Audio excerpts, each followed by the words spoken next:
ಸತ್ಯವಲ್ಲ. ನಮ್ಮ ಅಪ್ರಾಣಿಗೂ ಯಾರು ನಮ್ಮ ಸರ್ಕಾರ ನಮ್ಮ ಅಪ್ರಾಣಿಗೂ ನಾವು ಕೊಟ್ಟಿಲ್ಲ ನೀರು. ನೀರು ಬಿಟ್ಟಿದೆ ಸರ್ಕಾರ. ಎಲ್ಲಿ ಬಿಟ್ಟದೆಯಾ? ಎಲ್ಲ ಹೋಗ್ತಾ ಇದೆ, ಎಲ್ಲಿ ಹೋಯ್ತಾ ಇದ್ದಾವೆ? ಸುಮ್ಮನೆ ಸುಳ್ಳು ಹೇಳ್ತಕ್ಕಂಥದ್ದು ವ್ಯವಸ್ಥೆ ಇಲ್ಲ. ನನಗೆ ನೀರಾವರಿ ಬಗ್ಗೆ ಎಲ್ಲರಿಗೂ ನಾನು ಪ್ರಭುತ್ವ ಸ್ಥಾಪನೆ ಮಾಡಿದವರು ನನಗೆ ನೀರು ಎಷ್ಟು ಹೋಯ್ತಾ ಇದೆ ಅಂತ ನಾನು ಸೆಕೆಂಡ್ ಮಾಹಿತಿ ಪಡೆಯೋನು.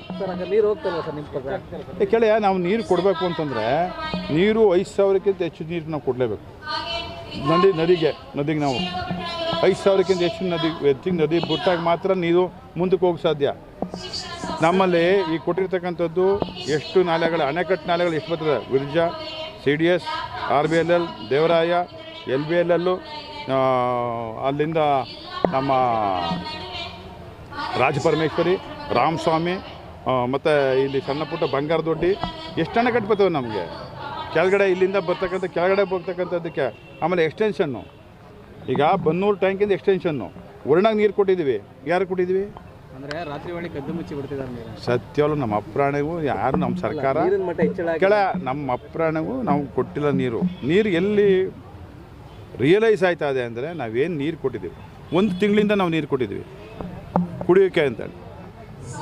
ಕುಡಿಯೋ ನೀರು ಕೊಡಲೇಬೇಕು ಅಂತ ಒತ್ತಾಯ ಮಾಡಿ ನಾವು ನಮ್ಮೆಲ್ಲ ಶಾಸಕರು ಒತ್ತಾಯ ಮಾಡಿ ಕೊಟ್ಟಿದ್ದೀವಿ. ಆವಾಗ ಯಾರು ಕೇಳಲೇ ಇಲ್ಲ. ರೈತರು ಅಪ್ರಿಷಿಯೇಷನ್ ಮಾಡೋದು ಬೇಡಪ್ಪ, ಕೊಟ್ಟರು ಅಂತ ಹೇಳ್ಬೇಕಲ್ಲ, ಅದು ಮಾಡಲಿಲ್ಲ. ಸರ್, ಇವಾಗ ಜಿಲ್ಲೆಗೆ 2 ಪ್ರಬಲ ಖಾತೆಗಳು ಸಿಕ್ಕಿವೆ. ಇಬ್ಬರು ಸ್ನೇಹಿತರು ಚೆನ್ನಾಗಿ ಕೆಲಸ ಮಾಡಿ ಅನುಭವ ಇದೆ. ಒಬ್ಬರು ಹಿಂದೆ ಮಂತ್ರಿ ಆಗಿದ್ದವರು, ಈಗ ಮಂತ್ರಿ ಹಿಂದೆ ಇದ್ದು ಅವರು ಪರಿಸರ ಮಾಲಿನ್ಯ ನಿಯಂತ್ರಣ ಮಂಡಳಿ ಅಧ್ಯಕ್ಷ ಆಗಿದ್ದರು. ಈಗ ಹಿಂದೆ ಈಗ ಇನ್ನೊಬ್ಬರು ಅವರು ಮಂತ್ರಿಗಳಾಗಿ ಮುಂದುವರಿತಾರೆ. ಅವರು ಇಬ್ಬರು ರಾಜಕಾರಣದ ಅನುಭವ ಇದೆ, ಇಲಾಖೆಗಳು ನಡೆಸೋ ಅನುಭವ ಇದೆ. ಅದನ್ನು ನಡೆಸೋ ಅನುಭವ ಇಲ್ಲ ಅಂದರೂ ಎಲ್ಲ ಅಧಿಕಾರಿಗಳು ತಿಳಿದು ಅದನ್ನು ಆಚರಣೆ ಅದಕ್ಕೆ ಅನುಷ್ಠಾನ ಮಾಡ್ತಕ್ಕಂಥ ಜವಾಬ್ದಾರಿಗಳಿದೆ, ಮಾಡ್ತಾರೆ. ಕರ್ನಾಟಕ ನ್ಯೂಸ್ ಡಿಜಿಟಲ್ ಚಾನಲನ್ನು ಈಗಲೇ ಸಬ್ಸ್ಕ್ರೈಬ್ ಮಾಡಿ. ಧನ್ಯವಾದಗಳು.